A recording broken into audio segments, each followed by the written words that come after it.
Like any new idea in medicine, coming up with a new idea is relatively easy, but it's very hard to take it to the bedside of the patients. When I came up with this idea, the microbiome research in oncology wasn't popular at all. I would go downstairs where the oncologists are treating their patients, and I would talk to them about this idea of potentially treating the patients with a fecal transplant. And they would just literally walk away, mid-conversation. Nobody would give me funding. Nobody would believe this was a very much alternative medicine. It was very difficult to get any support for it. There is always this sense of urgency. If you have ever lost a loved one to cancer, you know that we don't have hundreds of years for somebody to translate some exciting research finding into the clinics.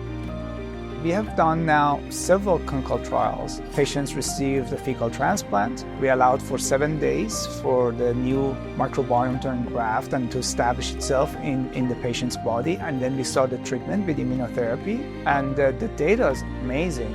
In fact, in lung cancer, their response rate is about 30%.